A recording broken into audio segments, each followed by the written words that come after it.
CMPRadio.net. It's the station. CMPRadio.net, the voice of Chester.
Hello, everyone. Welcome to What's News Delco.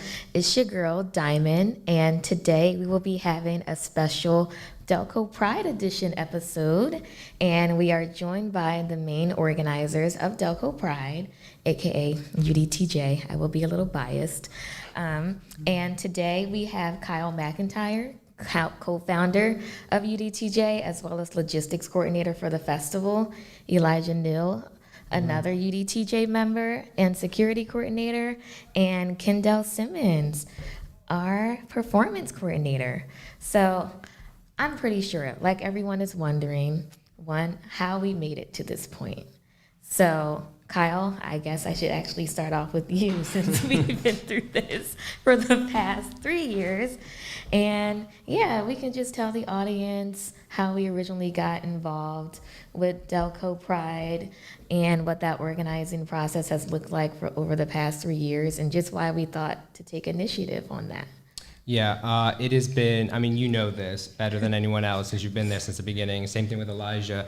It has been a whirlwind, absolutely insane. In like the best possible way, too. We started off basically during the pandemic when Governor Wolf at the time was going to lift the restrictions for the pandemic in June, and we caught wind of it, I think what was it, like late May, and we never had a Pride event in Upper Darby. We've never had, this was following obviously all the activism in 2020, and we were thinking to ourselves, most of our board at the time was LGBTQ, and we saw the intersectionality and the importance of it, and we decided, well, why don't we do it? We've done a bunch of things up until this point. Why couldn't we? Why should we be any different? And why would we not be able to do it? So in a insane 29 days, we threw together a festival while the pandemic was technically still going on. And right as the restrictions lifted, the first event in the Commonwealth of Pennsylvania, the first public event, was the Upper Darby Pride Festival. And it was amazing, very hot that day, but it was absolutely amazing. We had such a huge turnout. And then obviously the next year we had a lot more time to plan. And so, you know, we brought more of our co-organizers in, we brought more of the organizers and networks that we had made during all of the social justice work that we had been doing. And it kind of became a culmination, not just for the LGBTQ community, but also for all marginalized communities. And it's become a space for Delaware County to really, you know, kind of have a space for its own. And last year, basically, the festival grew so much that it became Delco Pride in basically all but name. We had vendors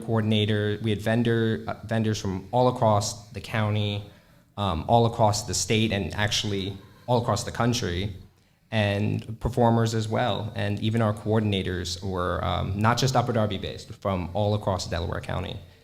And so this year we decided to take that final step. And we became Delaware County Pride, and we merged with some of the other and worked with some of the other organizations that had existed prior. Delaware County has a bad habit of getting things off the ground and then not being sustainable and then disappearing within a year or two. So we're really happy to and be honored to be here 3 years in a row. And to continuously grow and to keep the movement going in Delaware County. And we're just so excited for this year. Awesome. And actually, Kendell, I will kick it over to you because during the first year, so Upper Darby Pride was back in 2021, like you said, in the height of the pandemic. And literally, as we're internally organizing, of course, things are frantic on our end. But I know you and Meg came to the festival and got to just experience it as an attendee and supporter perspective. So I'm curious to see what your thoughts and experiences have been, and just what it feels like now, honestly, to be in this position.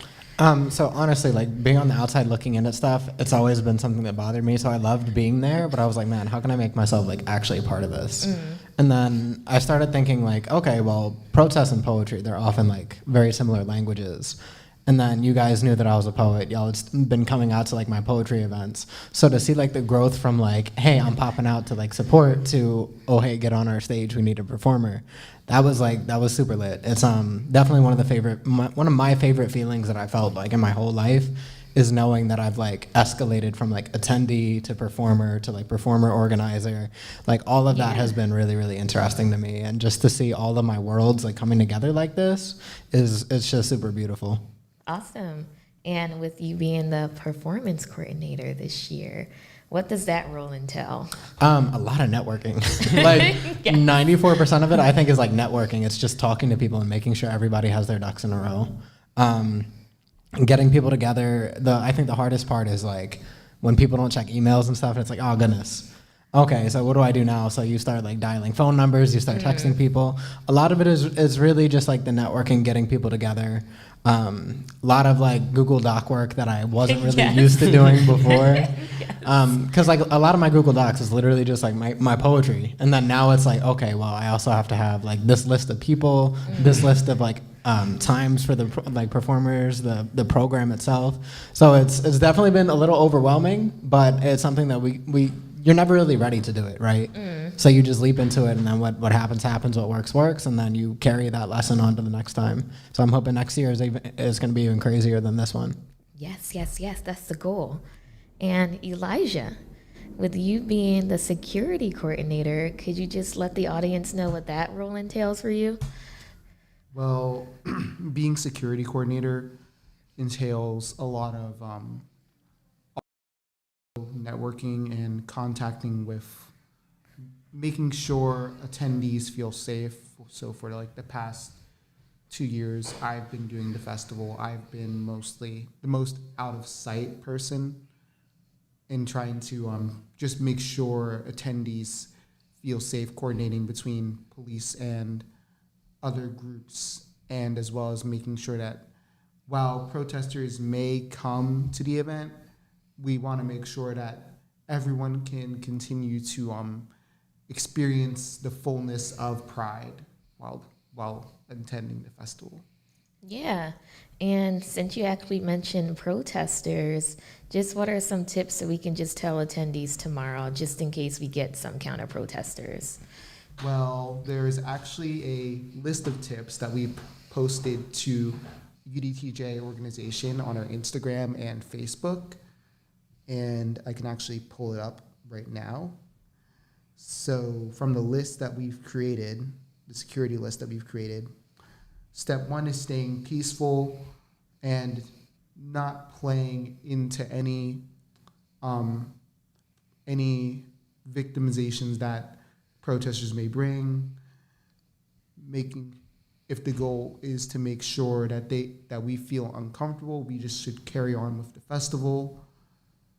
Do not engage with them. Don't bother debating them. Show them that we don't care and continue to celebrate. And do not try to disrupt them in any way. Yeah, I definitely would say the last one's very important because by trying to disrupt protesters and counter-protesters, you yourself can end up being disruptive to the events that are going on. So you could actually end up doing the protesters' bidding by trying to engage and disrupt. So definitely ignore them. They hate being ignored. That's why they're there. They want to be heard and seen. And nothing is worse for them than thousands of people just walking right by them and treating their message like the nonsense that it is.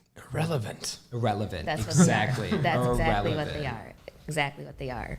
And Kyle, actually, could you tell us what it has been like for your role as logistics coordinator? I have the most fun role. Is it? Is it? Logistics, basically, the best way I can describe it is in an analogy. Every one of the other coordinators are architects. They dream up the vision of what their part of the festival will look like. Vendors, volunteers, activities, security, performers, etc. My job, I'm the engineer.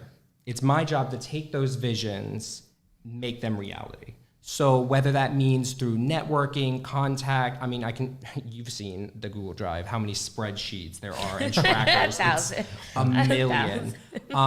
And honestly, building infrastructure, because one of the things that like logistics has to do long term is to make things easier. So we're building off of last year's logistics. We're using the same context that we had last year. We're expanding the amount of context we have. We're expanding the amount of volunteers we have. We're expanding those lists. And like even when it comes down to like our vendor forms and our performer forms, like those have to be crafted. Every single question has to be inputted. And you have to think methodically about what information you're going to get from volunteers and performers and vendors to make sure that not only are they informed, but we have everything that we need on the logistics side to make sure that, the performer coordinator has all the information they need, that the security coordinator has all the information that they need, vendors have all the information that they need. And it even gets pretty nitty gritty at times. I mean, we've done, we're a little bit, we go a little over the top, but we do so in a preparedness sense to make everyone's life as easy as possible. Communication is probably the most important thing that you can have in any type of organizing or any type of planning. And so take, for example, our vendors. Like they each have individual parking routes. We have to look at a map and decide where the street closure is going to be, where are our vendors coming from, and what streets are they most likely to take so that they can get to their parking spot in the most stress-free, easiest possible way. Logistics is crazy. We're usually the 10,000 foot view of everything and making sure that, everything goes off without a hitch, and we get to play the firefighter role the day of, so it's always fun. You'll see, if you see me, you'll probably see a blur running by. If you ever see anybody running in a Just a kilt, rainbow. In a rainbow, blur. If you see somebody running by in a rainbow kilt, that's me. Trust me, no reason to panic, but it's my job to make sure to fix whatever just happened as quickly as possible. Yeah. Also possible yelling over the walkie-talkies. Yes. Don't be alarmed. Yeah. Awesome. Well, I do also just want to shout out our other coordinators that weren't able to make it today. So we do have Rachel McIntyre, who is our volunteer coordinator. We have Steve Holcomb, who is our traffic coordinator. Melita Reagan, who is our parade coordinator, and we'll get more into what the parade was like. Excited to talk about that. Yes. And also we have Kayla Kachi, who is our youth activities coordinator. And a little biased, like I said in the beginning, with myself also being a part of the organizing team and just being a part of UDTJ, I was the vendor coordinator, and I'll get a little more into how that role has been a little hectic with how much we've grown so far over the past couple of years. And like you said, Kyle, we are continuously expanding, and knowing that we started out the first year with about 50 vendors, and now this year we're up to 136, including 5 food vendors. So of course I just had to just dock it myself as I'm gonna be on your ass. Like, I need you to read my 1,000 emails. I need you to submit your vendor fee. I need you to contact me immediately if things change, you're not able to attend anymore. I need you to tell me that you have read all this information, because literally Like you guys mentioned, emails go out and people don't respond. Now you got to make phone calls, and now I have to be that annoying person blowing up your phone like I'm a scam likely caller, and I'm not that person. And I'm just like, please just get back to me as soon as possible. So this has been like really hectic, but at the end of the day, we got 136 vendors who confirmed. 5 food vendors are coming out, so I'm excited about that. And this is probably going to be one of the largest structures that we have put out within the past 3 years. I think Oh, the largest. definitely. Which just how The large the largest festival is event going to in be. Delaware County. Yeah. Definitely one of them, yeah. Yeah. Might only be surpassed by, I think, probably some festival they're having in Rose Tree Park, God knows when, but but that's in Rose Tree Park, and that's another thing we can talk about. And that's another fun thing with logistics is like, when we're finding the locations for these Locations, events, right. like we have to take into consideration transportation, parking. Is it accessible not just to, not is it geographically central, but like, is it transit central? So like Delaware County is interesting in the fact that like everything leads to 69th Street because all of our transit was built to go into the city of Philadelphia. So, if you put something in Rose Tree Park, you're really excluding southeastern Delco. You're really, unless you drive, it's really hard to get out there. And then also, if you do drive out there, we just had the air quality problem. Like, come on, we need to start thinking about the environment. We have been thinking about the environment, to be fair. Buses, buses. Yes, buses, trolleys, take the It's L. not just for poor people. No. Facts. But yeah, and then though there wasn't one other thing I wanted to mention, and it was about it was Dymond's role as vendor coordinator. I just want to say like Dymond has been doing a fantastic job, absolutely phenomenal.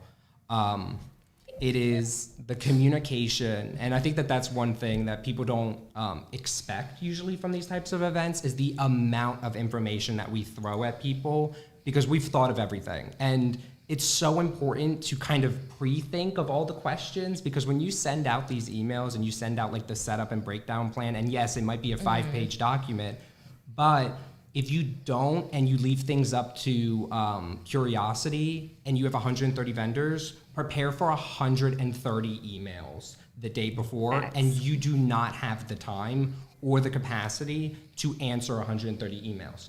So from a logistics standpoint, you have to just pre-think, and it's a lot of preparation. And people think like it's like, oh, I'll just show up. You could do that, but we try to raise the bar in Delaware County every single year. So we try to hopefully build off each year's infrastructure. But Dymond has been doing a phenomenal job, and so if you see those emails, please read them because Dymond's put a lot of love and care and attention into them. Please. Awesome. Well, thank you for that shout out, Kyle. We all have been doing a fantastic job. This is not like organizing this event has started just yesterday because we would have crumbled by now. But It's not year literally, one. we've been talking about this since December of last year. So it took a lot of work. And we actually kicked off one of our most historical moments in Delaware County last weekend with the parade and Pride on State. Yes. So please, anyone, jump in and tell the audience what that experience was like with the parade and even putting together Pride on State. What did that entail? I would love to hear you guys, because I know from the logistics standpoint what it was like, but I would love to hear from you guys first. Like, how did you guys feel the parade went and Pride on State? Yeah. I wish I had actually gotten to attend the parade, but working on that. But what I actually did get to attend was the little show with it was the Sterling Pig, right? Yes, That's what it was, Sterling yeah. I got there like super late because I was working. But seeing AV perform, I love having them join us. I'm super excited for them to come back for the festival too. They're like Yes, super yes. pleasant people to work with. They're super consistent showing up and killing it on stage every time. And then I didn't get to stick around too long for the karaoke, but yeah, it was a lot of fun to see like all the different people coming out, and like the entirety of State Street was just flooded with LGBTQ people, and then their merch, their flags, all that. So it was just really, really cool to get like at least a small taste of that for when I was able to come out. Yeah. Awesome. Elijah, how did you feel?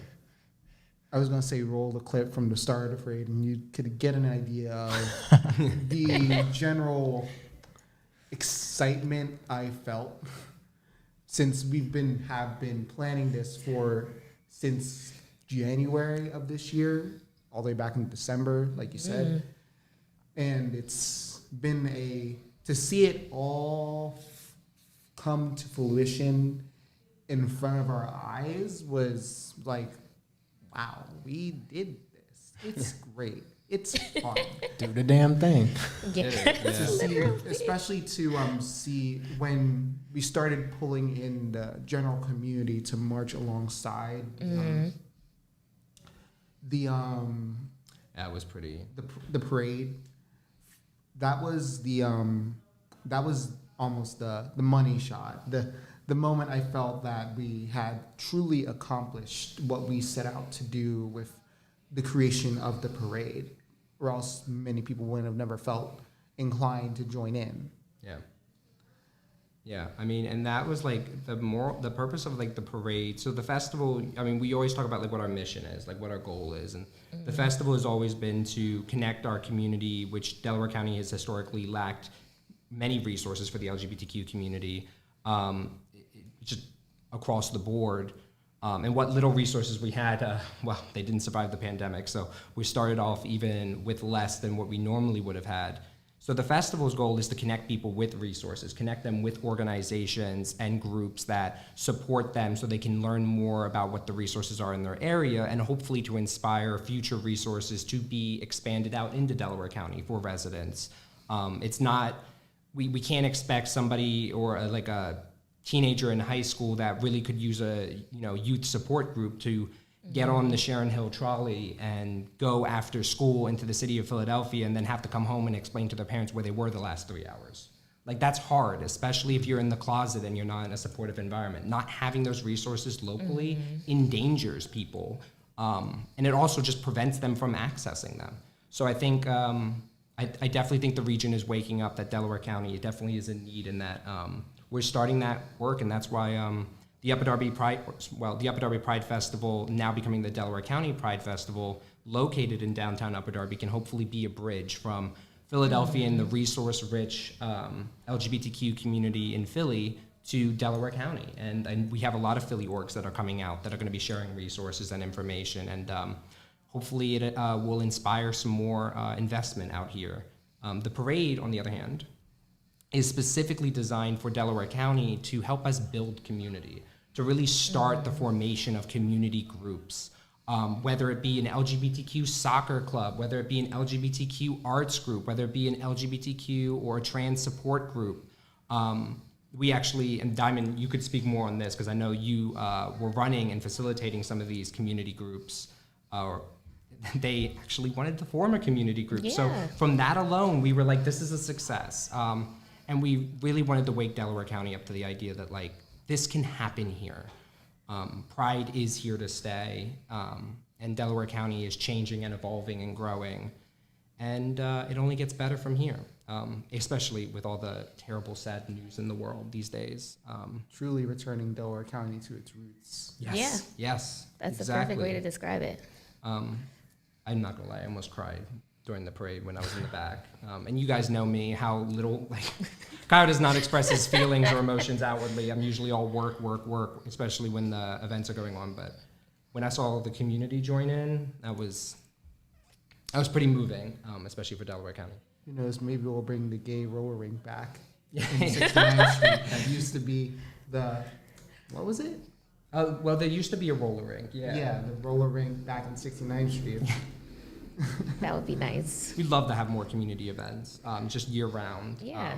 Really trying to just kickstart you got to get all the disparate, like, Delaware County is just so dispersed, and it's really hard to, since there is no specific organizations or spaces or like community centers, it's hard to get everyone in the same place at once, and that's where Pride comes in. And most people talk about, like, oh, Pride is becoming outdated and not, it's not as important as it used to be, like when we talk about Pride festivals and parades. And I agree to the degree that we need to be doing a lot more specifically for advocating for, trans and non-binary rights that are clearly under attack across this entire country, including in the Commonwealth.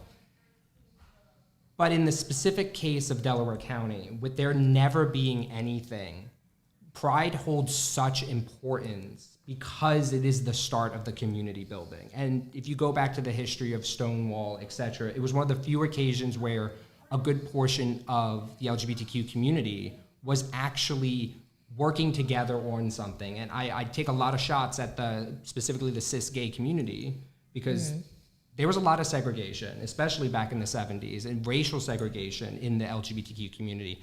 And there was a lot of discrimination against trans and non-binary folk back then, even within the community.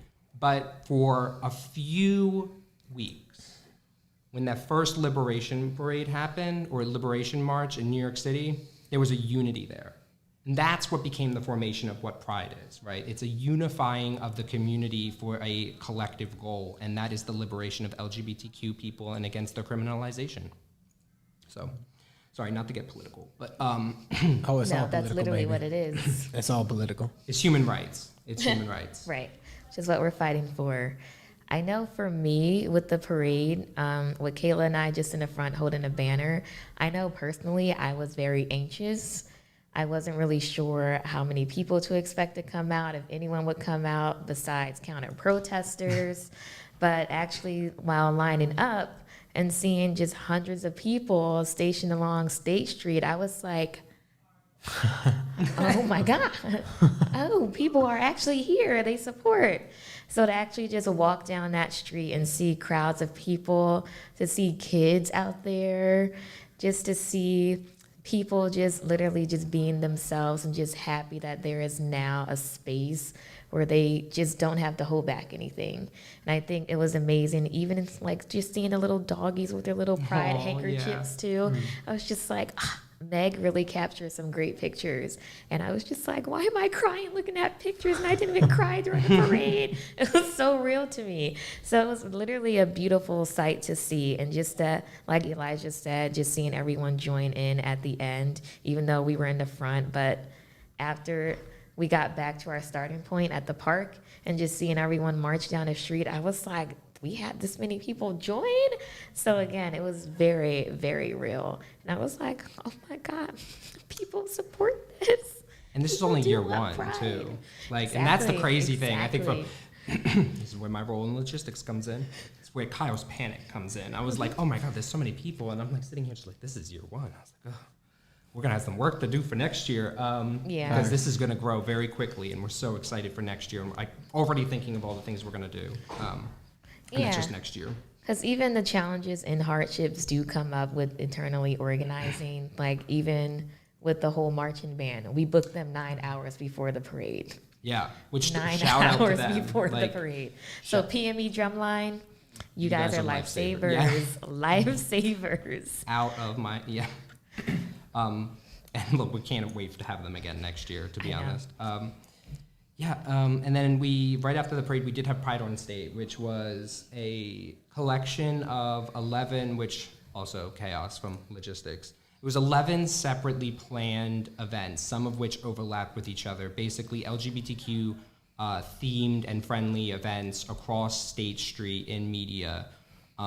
Basically, the goal of it was to create spaces, not that are LGBTQ friendly, but actually LGBTQ oriented, even if it was just for a day, because there's not really any spaces in Delaware County for people just to celebrate, have fun, meet other people, interact. We wanted to, at least for a day, create LGBTQ oriented, focused places. And so we had drag performers, we had Quizzo, we had a youth zone, we had AV, which came out and was amazing. Killed it. Always cannot shout out Altruistic Vision enough. Please follow them on their social media. They are a local grown performers or band. They are just great. Collective. Collective, The sorry. altruistic, it's altruistic_vision on Instagram. That's their IG. Thank you. Please follow them. And yeah, Game on State. yes, Game on State. We had even an event for LGBTQ gamers. Had the film screening, and even all the workshops. So And- we had a lot going on. And Karaoke. Queerioke. Karaoke, I like it. I really love that name. We're gonna keep that one. And yeah, no, but definitely, Dymond, definitely talk about the workshops, because I think that was super important and kind of speaks to the vision of what Pride on State was meant to do. Yeah, so there were 3 back-to-back workshops. During Pride on State, it was hosted at the Media Fellowship House. And the first one, it was just an activism workshop. So I was actually curious to see how many folks would have came out to that. And we got a decent amount. I'll say about 7 people popped in. but literally people that we've never met or talked to before. So I thought that was pretty cool that they've been following our work for so long. So that was a really interesting conversation, just to know that people wanted to get involved and were just wondering how. And after that, we had our first trans support group. And that was actually a very powerful conversation as well, just because, again, like we were talking about earlier, there are little to no resources out in Delaware County. And with everything going on in the world right now, of course, trans and non-binary folks don't feel safe.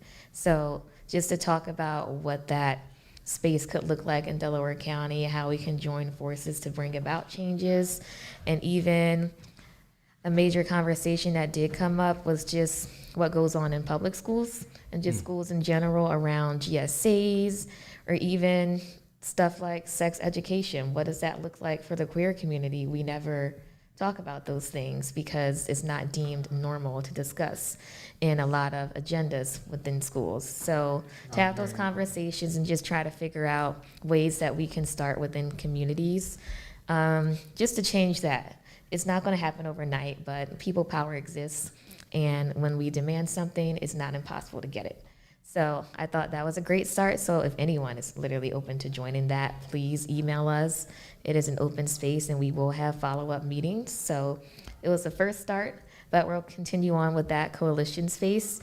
And the last one was a youth meetup. And we only had 2 high school folks come in, but they were just very young. And they were just very curious just to mingle with other people. So they kind of just walked in during the trans support group and got to meet folks, which I thought was nice. So yeah, I feel like it was a great space. It was a much needed space. Again, we never have those conversations, especially I'm hoping that at some point we will be allowed to step foot into Delaware County schools and talk more about that with GSAs or even staff members and just push those things forward. The children shield their eyes. Yeah, exactly. The drag queens We're are already on the banning rise. books. It's ironic because everything that everything that basically came out of those support groups was basically reiterating the efforts that are being currently done when it comes to making sure that youth are supported, which is actually where a lot of the backlash is coming from currently on the national stage. But people don't understand how important and life-changing that can be. And suicide risks are highest amongst teenagers and the youth. So if you want to save lives, that is where it is done. That's where the work is done. And inclusivity does not exclude other people.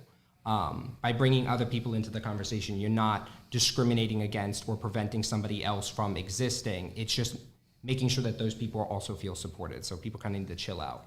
I feel like the good thing that might have happened was that a lot of the high schoolers were actually just attending many of the events that were on at Pride on State, other than support groups. Maybe they just were, just having fun at the drag show. Yeah, and that's also why we need to make things age inclusive, or which is what we always use, because it's not just about. Look, when I grew up in high school, if I wanted to participate in the LGBTQ community, I would have to go to a bar in Philadelphia, and everything is 21 and up. Most of the events, which basically prevents anybody that is under the age of 21 from engaging in the community. And when you're in Delaware County and you have nothing, no resources, and you could go in the Philly, but there are also all the things you want to go to are 21 and up, you kind of just sit there and you're like, well, what do I do? Yeah. Thank God for the internet, because truly, like, that kind of saved a good chunk of people, is just being able to find community on the internet. But it was really heartwarming to see even like a couple of people come out, because to be completely honest, there's 9 coordinators, and they're changing this county. Like 9 people that are changing our world. And so those 7 people that came to that trans support group could be the next 7 that change the world for the trans community in Delaware County. It doesn't take a lot of people to make a real difference. What it takes is dedication and a passion to want to do something. I mean, you'll surprise yourself. Truly, I can't tell you how many times we surprise ourselves based on what we can do. Take the parade, for example.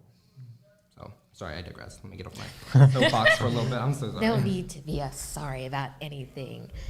So, with us now being 24 hours away Oh my God.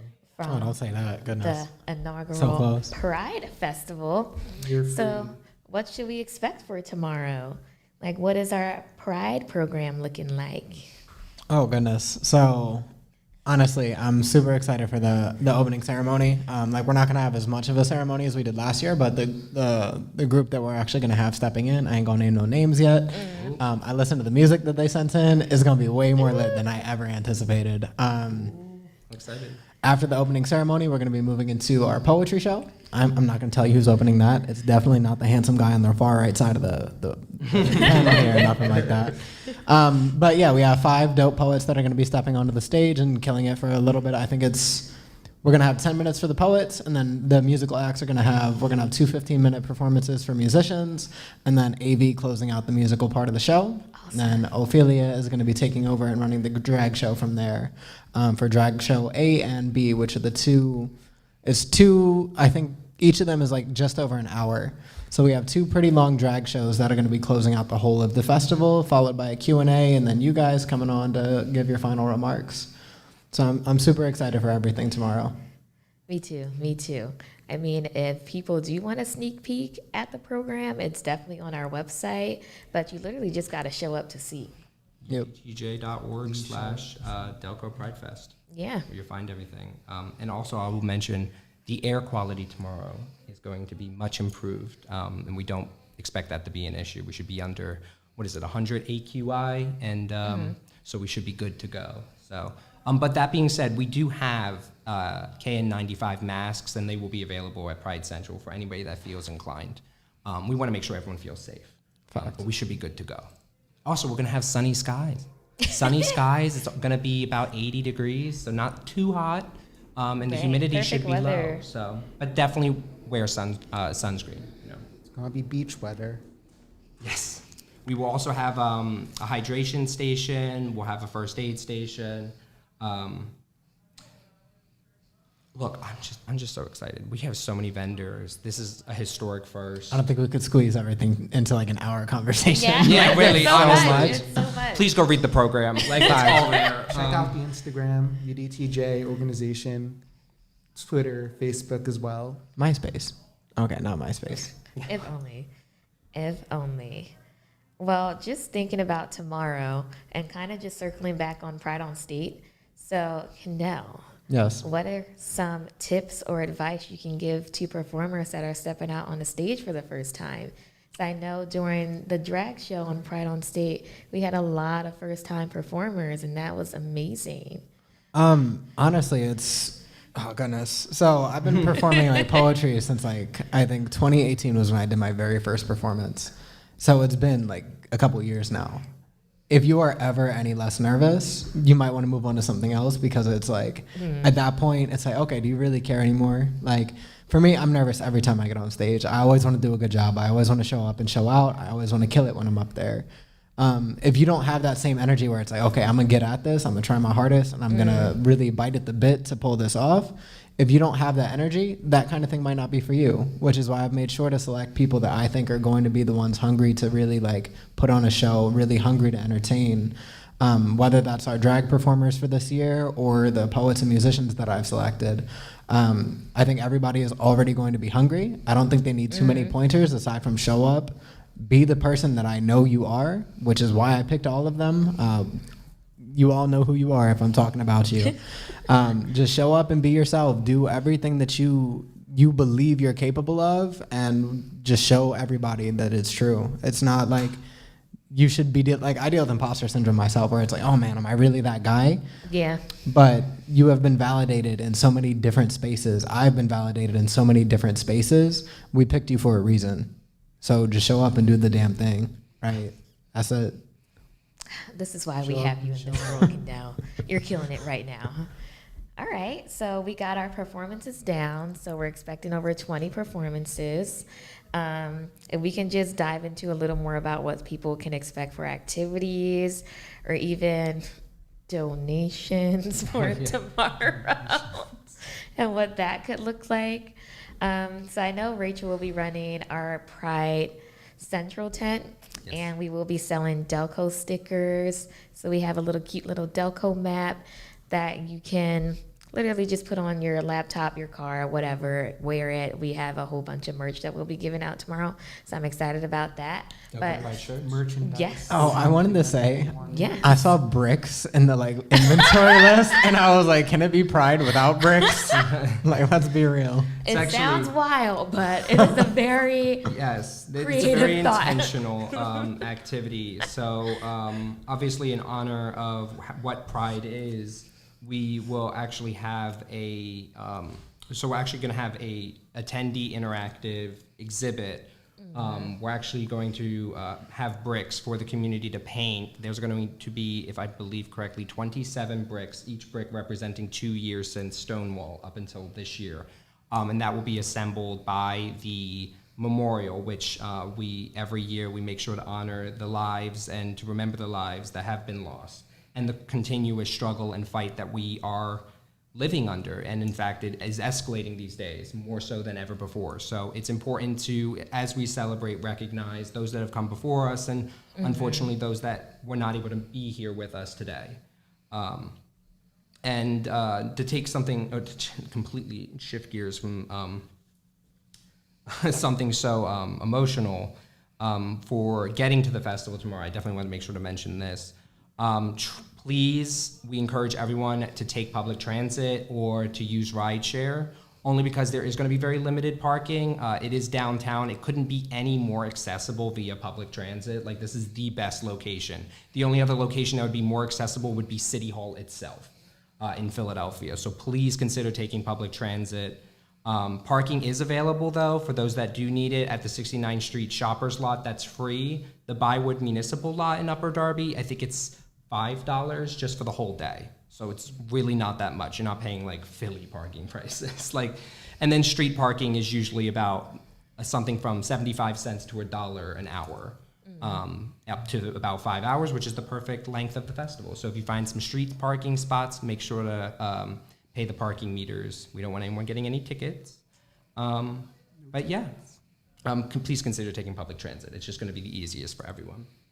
Yeah, and just with where we're stationed, it's only a 5-minute walk from the terminal. Yeah. So it's not far. It won't be super hot out. Please just don't drive. Unless it's necessary. We would definitely encourage just to SEPTA. Nothing's wrong with SEPTA. We do like to brag that according to, if you take public transit and you took public transit to Philly Pride, based on the time it would take you to walk into the neighborhood, our festival is technically 1 minute closer to public transit, so we are 1 minute more accessible to everybody in the region, not just locally, but also Philadelphians and everyone across the region. This is not just Delaware County Pride we're celebrating everybody, so everyone is welcome. Yeah, so this is exciting, and like